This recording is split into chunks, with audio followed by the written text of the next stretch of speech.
Hoy tenemos un tema que he elegido, lecciones con Pedro en casa de Cornelio. Y estamos en ese ciclo de predicaciones del libro de Hechos. Os confieso que para mí está siendo una experiencia muy edificante y deseo que sea a vosotros también. Y el texto de hoy, vamos aquí a visitar a casa de dos personas, que vamos a ver aquí. Primero la de Simón el curtidor, y después de un militar conocido como Cornelio.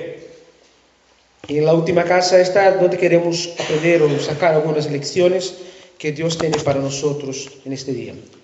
¿Tenéis ahí Hechos? Vivía en Cesarea un centurión llamado Cornelio, del regimiento conocido como el Italiano. Él y toda su familia eran devotos y temerosos de Dios. Realizaba muchas obras de beneficencia para el pueblo de Israel y oraba a Dios constantemente. Un día, como a las 3 de la tarde, tuvo una visión. Vio claramente a un ángel de Dios que se le acercaba y le decía: Cornelio. ¿Qué quieres, Señor?, le preguntó Cornelio, mirándolo fijamente y con mucho miedo. Dios ha recibido tus oraciones y tus obras de beneficencia como una ofrenda, le contestó el ángel. Envía de inmediato a algunos hombres a Jope para que hagan venir a un tal Simón, apodado Pedro. Él se hospeda con Simón el curtidor, que tiene su casa junto al mar. Después que se fue el ángel que le había hablado, Cornelio llamó a 2 de sus siervos y a un soldado devoto de los que le servían regularmente. Les explicó todo lo que había sucedido y los envió a Jope. Al día siguiente, mientras ellos iban de camino y se acercaban a la ciudad, Pedro subió a la azotea a orar. Era casi el mediodía. Tuvo hambre y quiso algo de comer. Mientras se lo preparaban, le sobrevino un éxtasis. Vio el cielo abierto y algo parecido a una gran sábana que, suspendida por las 4 puntas, descendía hacia la tierra. En ella había toda clase de cuadrúpedos, como también reptiles y aves. Levántate, Pedro, mata y come, le dijo una voz. De ninguna manera, Señor, replicó Pedro, jamás he comido nada impuro o inmundo. Por segunda vez le insistió la voz. Lo que Dios ha purificado, tú no lo llames impuro. Esto sucedió 3 veces. Enseguida, la sábana fue recogida al cielo. Pedro no atinaba a explicarse cuál podría ser el significado de la visión. Mientras tanto, los hombres enviados por Cornelio, que estaban preguntando por la casa de Simón, se presentaron a la puerta. Llamando, averiguaron si allí se hospedaba Simón, apodado Pedro. Mientras Pedro seguía reflexionando sobre el significado de la visión, el Espíritu le dijo: Mira, Simón, 3 hombres te buscan. Date prisa, baja y no dudes en ir con ellos, porque yo los he enviado. Pedro bajó y les dijo a los hombres: Aquí estoy, yo soy el que ustedes buscan. ¿Qué asunto los ha traído por acá? Ellos le contestaron: venimos de parte de centurión Cornelio, un hombre justo y temeroso de Dios, respetado por todo el pueblo judío. Un ángel de Dios le dio instrucciones de invitarlo a usted a su casa para escuchar lo que usted tiene que decirle. Entonces Pedro los invitó a pasar y los hospedó. Y al día siguiente Pedro se fue con ellos, acompañado de algunos creyentes de Jope. Hasta aquí vamos a leer el texto, ¿vale? Vamos a hacer una oración. Señor, te damos gracias por esta palabra, Señor. Te damos gracias por la libertad que tenemos de poder leerla aquí, Señor. Y con total libertad, Señor. Gracias, Señor, porque no hace falta también que oremos por esta palabra, porque entendemos que ella es bendecida por ti, Señor. Lo que te pedimos en esta mañana, Señor, es que tú bendigas nuestros corazones, Señor. Señor, a cada corazón que aquí está en esta mañana, que cada corazón se convierta en una tierra fértil, Señor, y que tu palabra, que es la buena semilla, caiga y prospere de acuerdo con tu voluntad, Señor. Señor, en nombre de Jesús, Señor, reprendemos toda obra extraña, todo espíritu ladrón, todo lo que quiera estorbar o robar la semilla que tú tienes sembrado en este lugar, en esta mañana, Señor.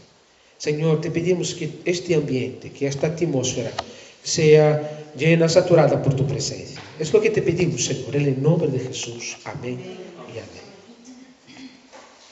Muy bien. En primer lugar, quería considerar algunas cosas sobre quién era este hombre aquí, que estamos leyendo la historia de él, que es Cornelio. Era un centurión, es decir, un comandante de un regimiento conocido como el italiano. Se tenía una posición en la sociedad como militar. Era una persona, como el texto mismo hemos leído, una persona temerosa de Dios. También era una persona que tenía una vida devocional. A veces nos cuesta entender que alguien que no esté en una iglesia, no tenga aparentemente una vida religiosa, pueda tener una relación con Dios. Y pensamos a veces y formateamos o ponemos las cosas como si fuera así.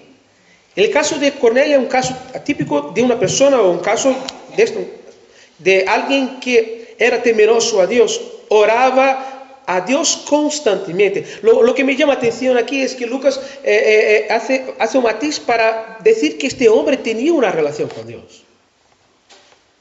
Y otra cosa es que alguien que tuvo una experiencia que marcaría para siempre su vida. El texto está aquí y nos dice que él tuvo una visión. Otro punto que me llama la atención en Cornelio es que él era alguien que tenía un buen testimonio ante la gente, porque era conocido por su generosidad.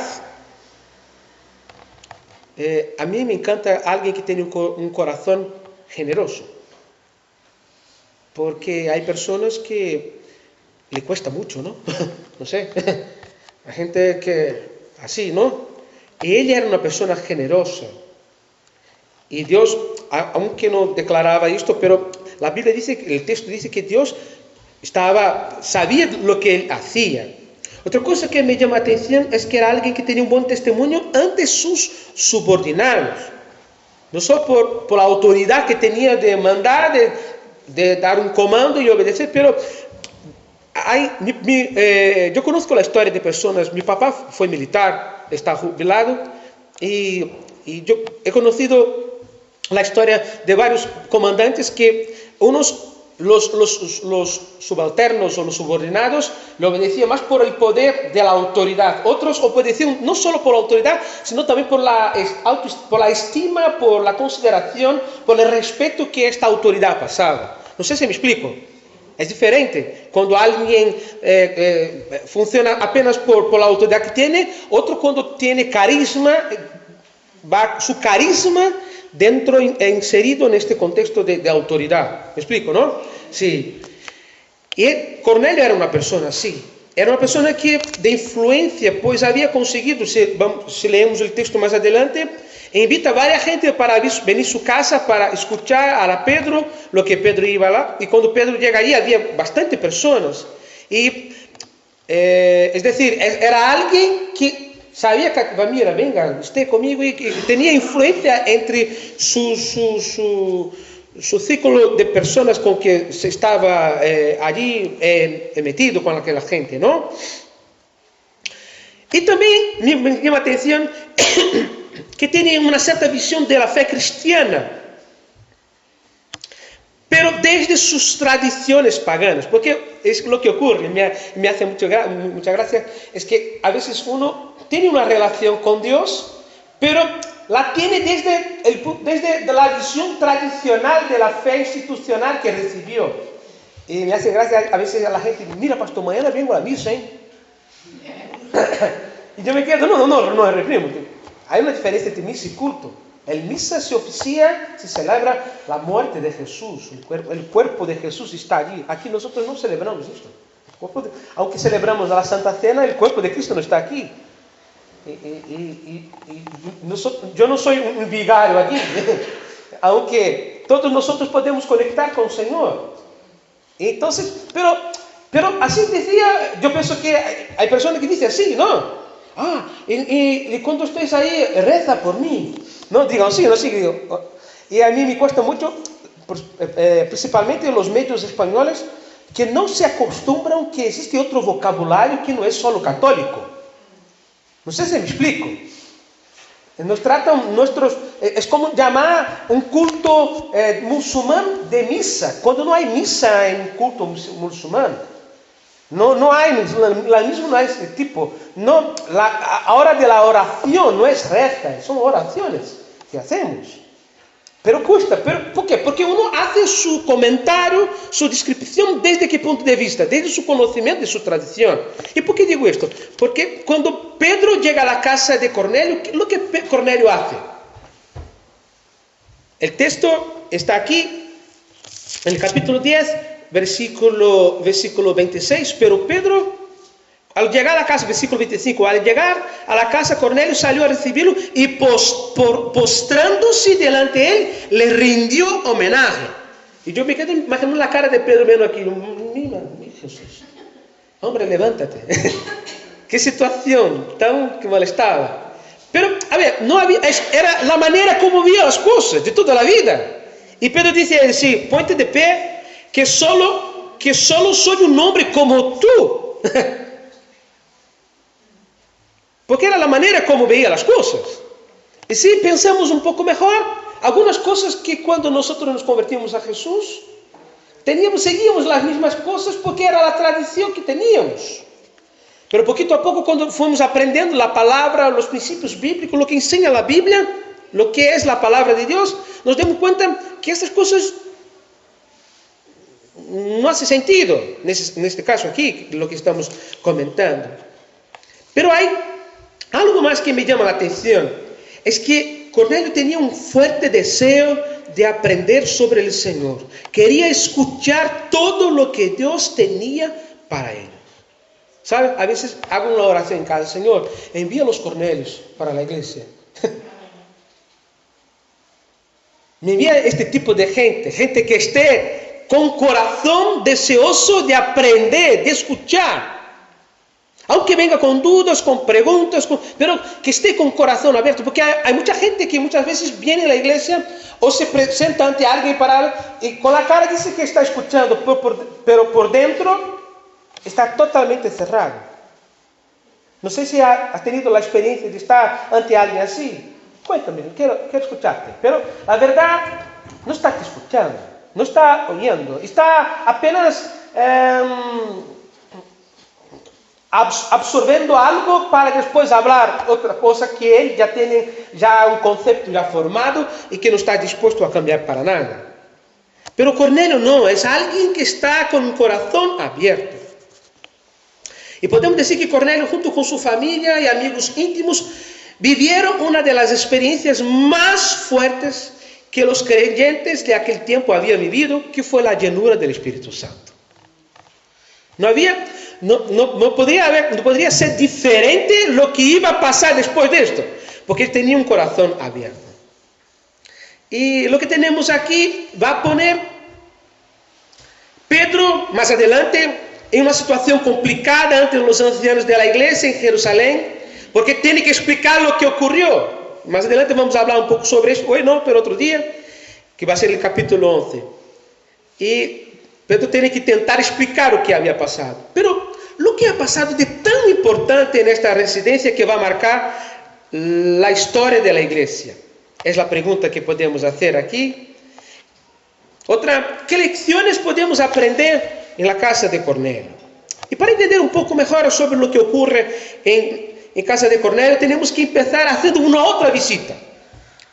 Vamos a casa de un tal Simón, que era conocido como un curtidor de la zona. Y para refrescar un poco la memoria, después del milagro poderoso que Dios operó a través de la vida de Pedro en el capítulo 9 que compartimos semana pasada, ¿acordaos de esto? El último versículo del capítulo 9, que es el versículo 43, está así. Pedro se quedó en Jope un buen tiempo, en casa de un tal Simón, que era curtidor. Está ahí para nos poner en contexto, ¿no? Y Dios tiene que hacer algo en la vida de Pedro. La verdad es que lo de predicar el evangelio a los gentiles, o sea, a los que no eran judíos, sería una asignatura en la que Pedro debería ser examinado durante todo su tiempo de ministerio. Incluso va a haber una situación más adelante en que Pablo está y que Pedro está junto con los judíos y se porta de una manera, y cuando está con los gentiles se porta de otra manera, y Pablo dice: oye, ¿qué pasa aquí, hombre? Porque era un concepto muy fuerte para los judíos, lo de no se contaminar, no estar junto. Habían prácticas, habían cosas que hacían que dejaban muy bien claro esto. Y Dios, no obstante, el Señor decide empezar algo en la casa de Cornelio, en la vida, utilizando la vida de Cornelio para tratar con la vida de Pedro. Y aquí quería matizar o sacar las lecciones que he apuntado. Hoy estoy así yendo un poco en contra de lo que hago siempre. Siempre estoy aquí con el soporte digital, pero hoy decidí utilizar el papel. Y porque me venían las cosas, iba apuntando tal, y me pareció bien apuntar y para intentar compartir un poco. No sé si voy a terminar, pero quería compartir un poco aquí con vosotros sobre esta lección. La primera lección que aprendo aquí es que Pedro es llevado a aprender a ver como Dios ve. Os voy a repetir: aprender a ver como Dios ve. Vamos al versículo 13 del capítulo 10. ¿Tenéis ahí conmigo? Versículo 13 está así: levántate, Pedro, mata y come. Y le dijo una voz: de ninguna manera, Señor, replicó Pedro, jamás he comido impuro, nada impuro o inmundo. Por segunda vez le insistió la voz: lo que Dios ha purificado, tú no llames impuro. Y esto sucedió 3 veces, y enseguida la sábana fue recogida al cielo. Interesante que me acordaba de mi mamá. Mi mamá, ya he comentado aquí a veces con vosotros, alguna ocasión. Mi mamá es bastante gráfica y su Biblia es toda dibujada, ¿sabes? A medida que va leyendo la Biblia y algo le llama atención, hace un dibujo así para ser autoexplicativo. No sé si me explico, así para entender y para hacer una énfasis de aquí.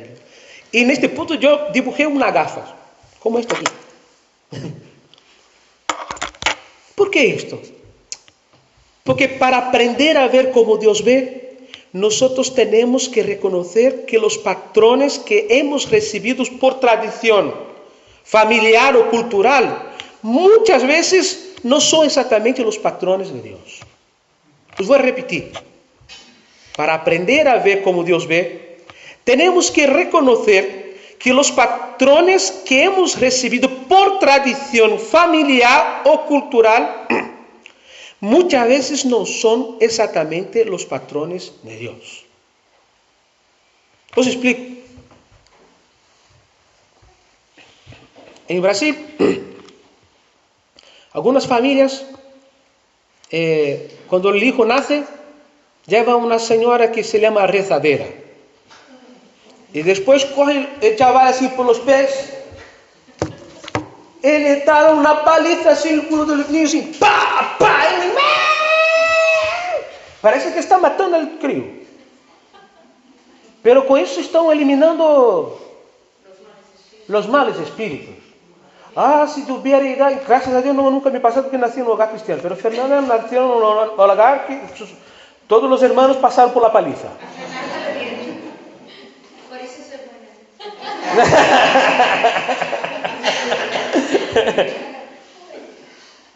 E por que sua mamá hacía isto? Porque sua abuela hacía assim. E se foi buscar, bisabuela hacían isto. A ver, se nós pensamos em algumas tradições que temos aqui em Galícia, que hacemos? Hacemos por quê? Porque nossos pais hacían, nossos abuelos hacían, de toda a vida. Sim. Pero vamos pensar dentro de um contexto cristiano evangélico.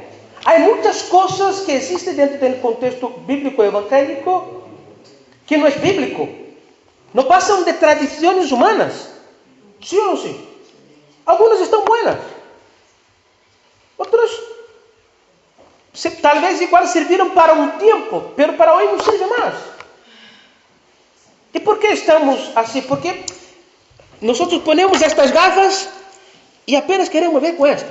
Me acuerdo que estas mesmas aqui, eu sou um pouco uma pessoa que se olvida das coisas, não? Assim, não sei. Eu fui a um sítio aqui comer um furancho e se me olvidou estas gafas. E não sabia onde havia metido as gafas. E me fui um dia a Pontevedra em coche e melhor não.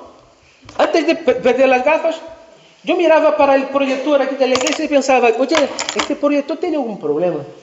Está desenfocado, não sei se a palavra é esta.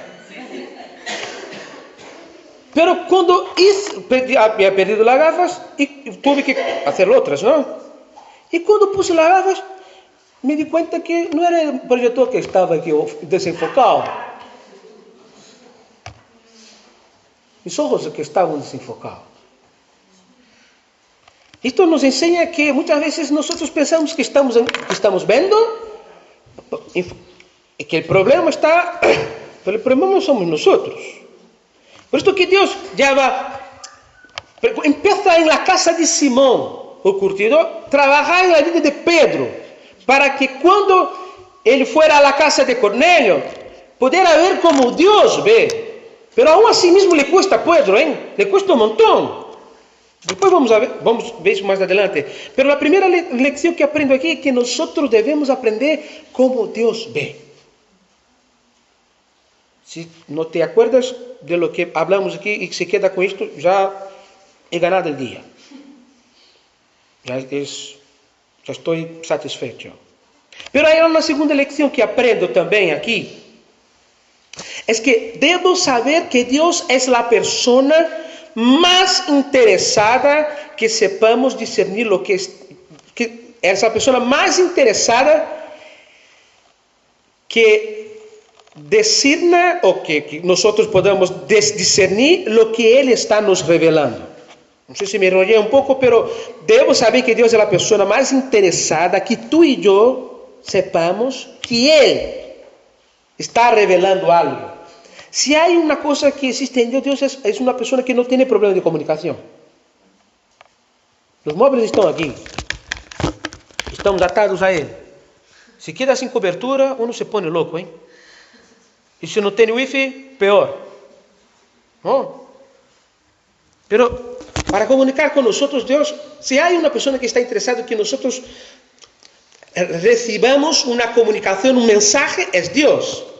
Vamos ao versículo, vamos aqui no capítulo 10, no versículo 17.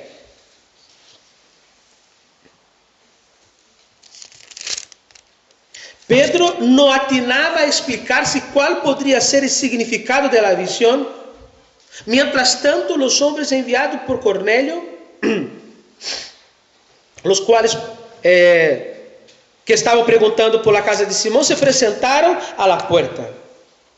Llamando y averiguaron si allí se hospedaba Simón. Mientras Pedro seguía reflexionando sobre el significado de la visión, el Espíritu le dijo: mira, Simón, 3 hombres te buscan. Date prisa, baja y no dudes ir con ellos, porque yo les he enviado. El texto que he leído nos enseña un Pedro preocupado en discernir lo que era aquello que había pasado. Para tú y para mí, para nosotros, es muy fácil entender porque tenemos todo el texto, ya sabemos lo que va a pasar, ¿sí o no? Ya conocemos, tenemos todas las informaciones. Pero imagínate que tú no conozcas nada, póngase en los zapatos de Pedro. La verdad es que Dios se adelantaba en ese caso para traer la explicación de lo que era toda aquella visión. Y me llama muchísima atención es que una cosa es cuando nosotros queremos sacar algo de Dios. Y el Señor en su soberanía puede responder sí o no. Ayer el pastor que estaba compartiendo con nosotros líderes nos dijo que él estaba en un viaje misionero a México, sur de México, y mientras estaba allí, su copastor de la iglesia que estaba predicando en una reunión, estaba cantando, y a él le gustaba tocar la pandereta, murió. Tuvo un infarto, ¡bum!, se cayó. La familia toda estaba allí, la iglesia, aquello fue un choque, fue una situación. Y para él venir, no llegó a llegar para entierro, porque moverse dentro de México hasta llegar aquí en España fue todo un reto. Y me dijo, y nos compartía allí, hablaba abiertamente que hizo 21 preguntas, un papel, y puso delante de Dios, que le quería la respuesta. Y quedó allí todo el día. Y al final, no te voy a contestar nada. ¿Qué es Dios aquí? ¿Quién es soberano? Pero cuando Dios es interesado en que tú sepas de algo, en revelar algo, Él sí va a utilizar todos los medios para que su mensaje sea comprensible, incluso una burra.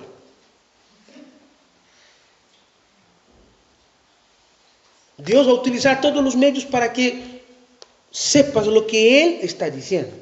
¿Quién aquí nunca Dios no ha utilizado un niño para hablar contigo? Y tú, oye, esto es Dios hablando. O si no, una persona no creyente siendo utilizada por Dios para hablar de algo que Él está hablando de todas las formas, de todas las maneras muy claras, a través de su palabra, a través de la predicación, a través de alguien que tú conoces. Pero Dios es mayor interesado que tú sepas lo que Él tiene para ti. Amén. La tercera lección, debo saber que es Dios quien nos cambia. Vamos al versículo 28.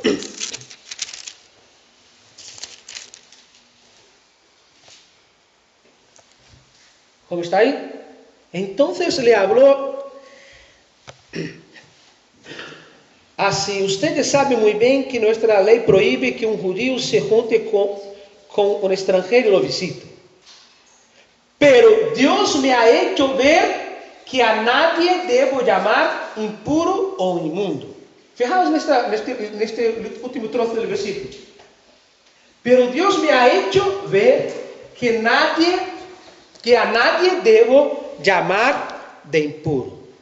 ¿Quién nos puede hacer ver las cosas de manera diferente? En este contexto, ¿quién ha hecho a Pedro ver las cosas diferentes? Fue el Señor. Y yo estaba pensando que nosotros vivimos en una sociedad en la que estamos sujetos a cambios. Si tú desea o no desea, está en ella y nosotros tenemos que someter a esto, a cambios. Algo que la economía nos afecta y tenemos que cambiar cosas que hacíamos antes, que hoy hay cosas que hacía antes y que ahora no podemos hacer. Algunos cambia físicamente, geográficamente, que uno tiene que salir de aquí y ir para otro sitio. ¿Sí o no? O sea, y yo pienso que algunos de los resultados que vemos son buenos y otros son malos. La gente no sabe cómo reaccionar a los cambios. Son resistentes. Yo, cuando llegué aquí en España, yo asistí a una charla sobre gestión y hay un libro que ganó, que muy vendido, que es un bestseller, que se llama La Gran Paradoja, o La Paradoja. No sé si alguien ya ha leído este libro aquí. Y es un escritor español que decía cuánto es difícil para nosotros en España reaccionar a los cambios. Cómo nos cuesta. Cómo otras sociedades evolucionaron porque reaccionaron de manera diferente a los cambios. Y en este libro ele habla sobre essa característica de gente que reacciona de manera muy mala a los cambios, o de gente que la diferencia está entre la manera como reaccionamos y cómo lo que vamos a ser en el futuro, o lo que vamos a ser de aquí por delante a través de los cambios que ahí están. Y yo estaba pensando, leyendo el texto, con mi mirada fijada en el texto, la Biblia nos enseña que los cambios desde la perspectiva divina tienen resultados eternos. Los cambios de Dios son sostenibles. Es decir, lo que Dios, cuando está cambiando algo en tu vida, no es para acabar con tu vida o para que tú desapareças, no.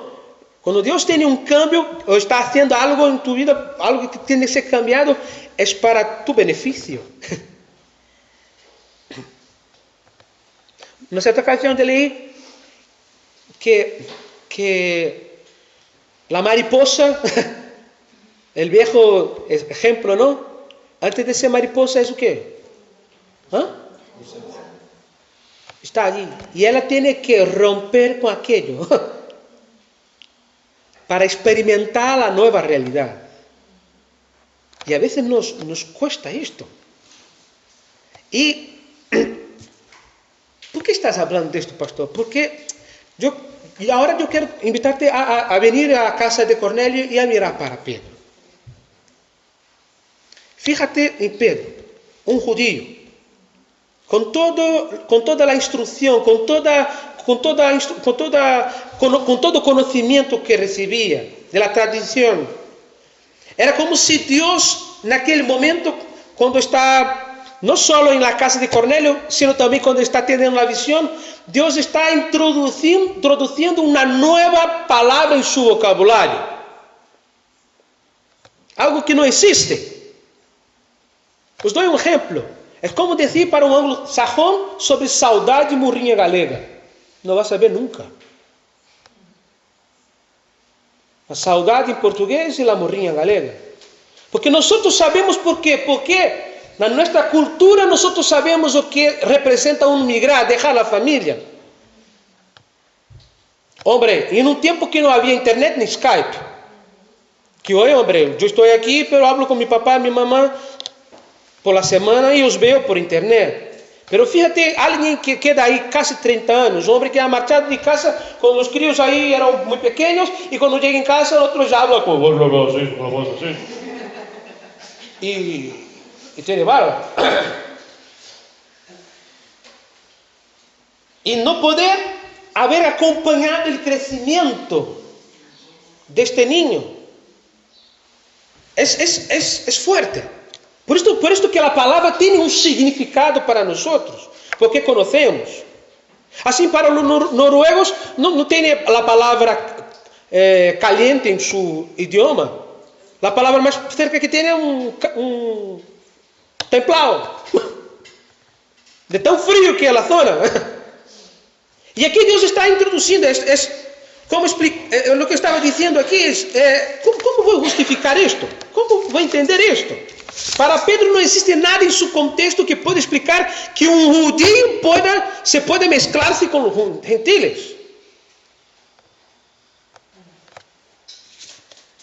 Por desgracia, perdona por la expresión, en nuestra cultura hay situaciones que sigue así siendo. En que cuando uno se mete, cuando viene uno que no es de este grupo, antes de empezar la reunión hablaba con Benjamín, con Sara, de algunas iglesias que por desgracia se pone como casistas. O sea, uno llega aquí, es como si fuera, perdona por la expresión, ¿no? Es como si fuera uno a hacer una visita a un zoo. Hola, mire qué bonito, diferente como cantan. Perdón, puede ser duro lo que estoy diciendo. Mira, pero en su contexto y en mi contexto. Cuando en el reino de Dios no hay esto. Igual esta persona está equivocada de cielo, porque vamos para lo mismo. ¿Sí o no? ¿O habrá cielo diferente? Entonces, aquí el Señor estaba rompiendo con todos los esquemas de Pedro y empieza a romperlo en la casa de Simón con la visión de los animales impuros. Y cuando llegan los hombres de Cornelio, es otra cosa que Dios también está haciendo. Fijaos en el texto, en el versículo 20, en la versión Reina Valera está así: levántate pues y desciende y no dudes de ir con ellos, porque yo los he enviado. Y yo estaba estudiando esta expresión que está aquí en el texto, no dudes. El término original para esta expresión no dudes es la palabra utilizada en griego, no voy a pronunciar porque es una palabra así, diacrinomenos, por ahí. Que significa el siguiente, tiene varios significados, entre ellos es sin ánimo de juicio, va sin, y la Biblia en galego, ¿sabe cómo está? Sin escrúpulos.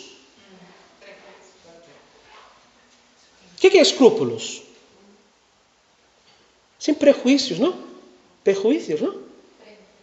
Prejuicios. No va con esto. Levántate pues, desciende y va sin escrúpulos. No quede ahí mirando, y este ahí, qué ropa más rara esta, y qué peinado este.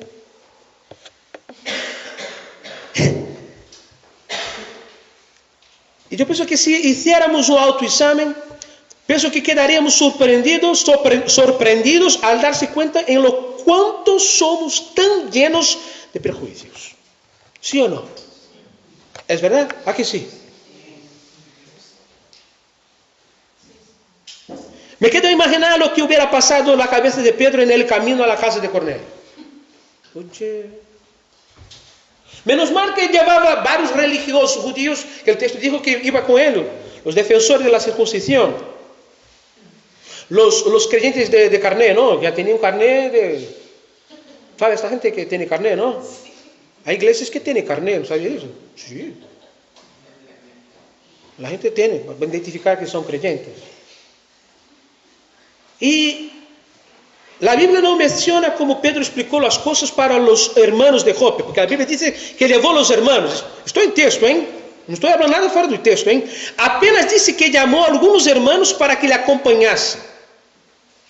La única mención que tenemos está en el versículo 45, que dice: los defensores de la circuncisión que habían llegado con Pedro se quedaron asombrados de que el don del Espíritu se hubiera derramado también sobre los gentiles.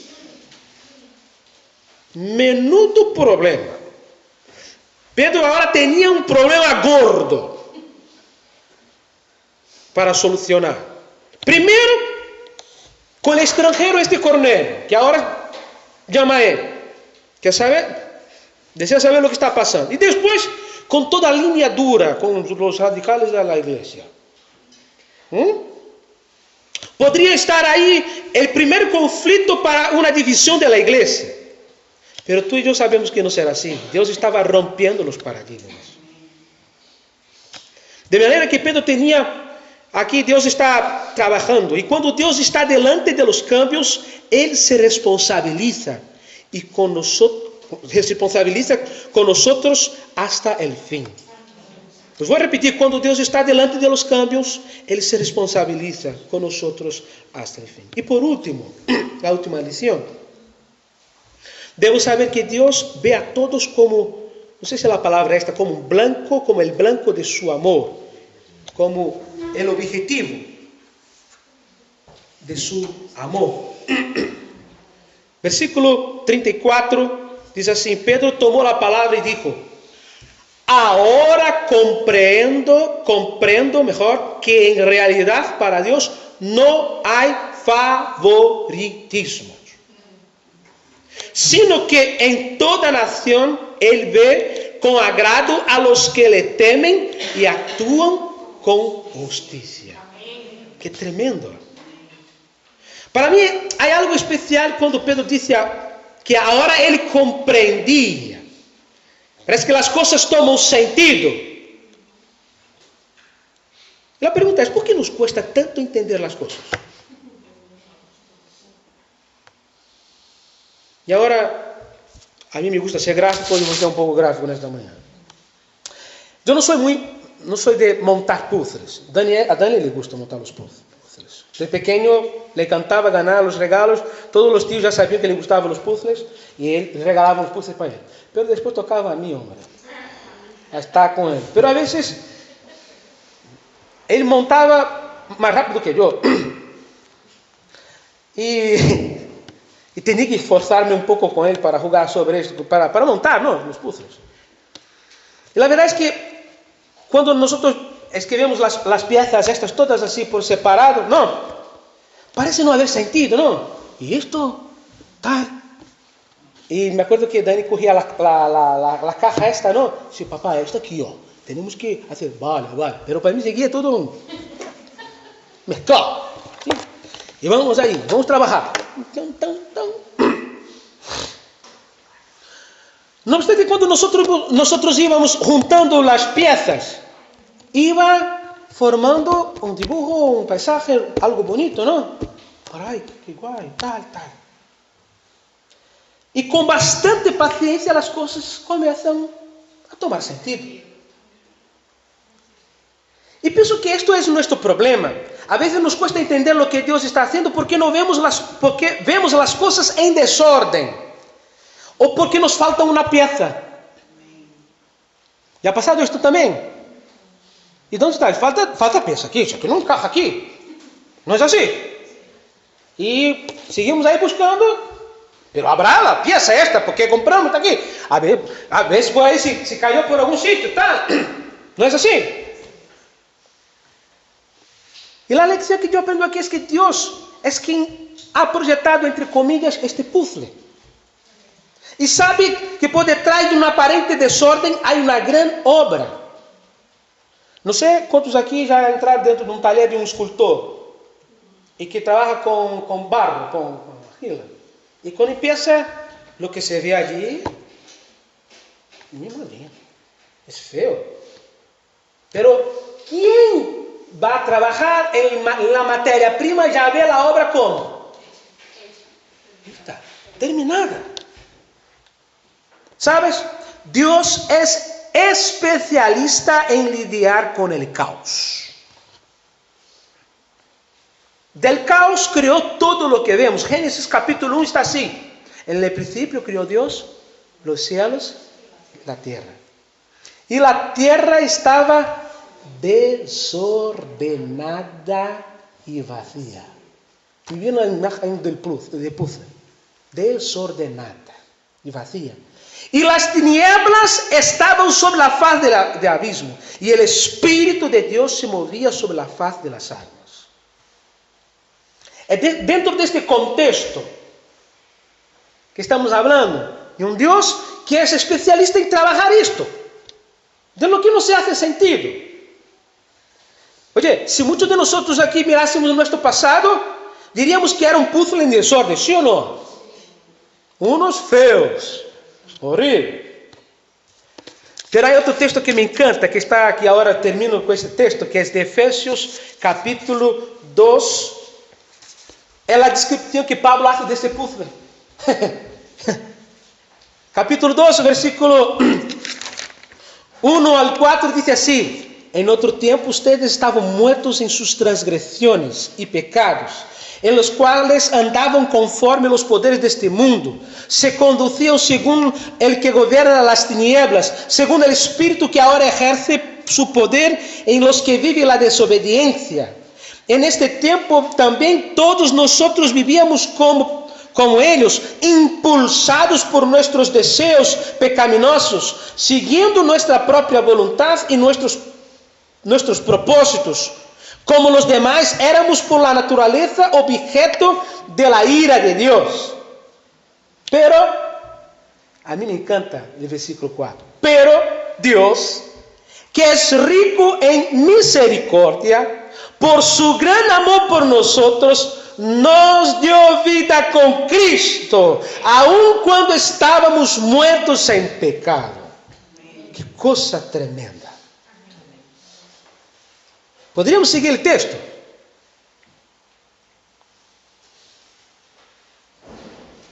Hombre, qué tremendo saber que Dios nos enseña que debemos ver a otros como objeto de su amor. Yo quisiera terminar haciendo una oración. Quería hacer una oración breve. Yo no sé en qué exactamente tú te encajas en esta mañana. Igual el Señor está diciendo en esta mañana que tú necesitas de ver como Dios ve. Señor, yo veo que mis gafas ya no me valen. Yo quiero ver como tu palabra enseña. Hago confusión. Me meto en líos. Porque estoy insistiendo en ver con mi mirada. Pero en esta mañana yo decido a ver como Dios ve.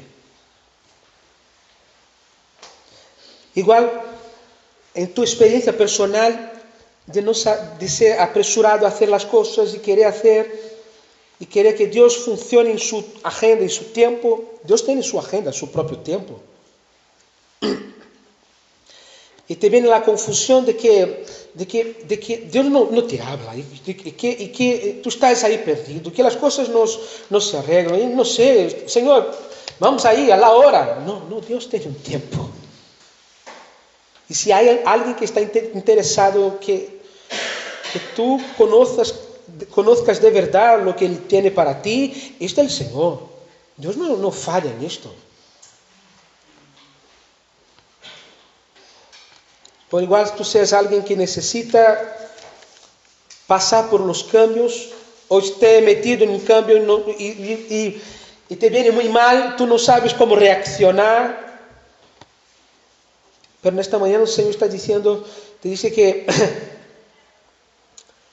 cuando que es Él quien cambia, los cambios que Él produce en nuestra vida son cambios sostenibles. Y por último, Dios está diciendo en esta mañana que aunque lo que veamos no parece cuadrar, Dios tiene un propósito.